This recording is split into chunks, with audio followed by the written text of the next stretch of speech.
আসসালামু আলাইকুম। এটি আমাদের ৬ নং কাবিলপুর ইউনিয়ন পরিষদ, যেখানে হয়রানিটাই বেশি। আমার এই ইউনিয়নে এসে হয়তো অনেকে হয়রানির শিকার হয়েছেন। বেশিরভাগ হয়রানি হয়ে সচিবের মাধ্যমে। আজকে ২ দিন একটা জন্ম নিবন্ধন কার্ডের নতুন করে করব, এই জন্য এসে তাকে পাই না।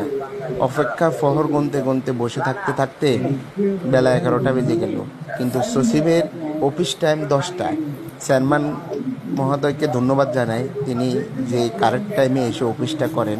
ওনাকে যখন যাই বললাম যে আপনার সচিব তো এইভাবে, উনি বলছে যে সচিব কালকে আসছে ১০টা ৪৫ মিনিটে, আজকেও হয়তো একটু দেরি হইতেছে। তাহলে এই দেরিটা কেন? আপনি একজন চেয়ারম্যান, আপনি কি এর কোনো তদারকি করেন নাই? আপনার ইউনিয়নের জনগণ এসে সচিবের জন্য এসে দাঁড়ায় থাকে। সচিবের দরজায় আধা কেজি ওজনের একটা তালা ঝুলে। সচিবের মন মতন করে অফিস করে। তাতে আমরা কেন এত ভোগান্তি হব? সরকারি অফিস টাইম তো ১০টা না। চেয়ারম্যানকে অনুরোধ করবো আপনি উদ্যোক্তর কর্মকর্তাকে তার এই গাফিলতিটা জানান, যাতে আমরা ইউনিয়নবাসী একটু উপকৃত হই। আর সচিবকে বলবো যদি যাতায়াতে আপনার সমস্যা হয়, তাহলে আপনি আমাদের এখানে একটা রুম ভাড়া করে থাকেন, যাতে আপনি কারেক্ট টাইমে আমাদের জনগণকে আপনি আপনার সেবাটা দিতে পারেন।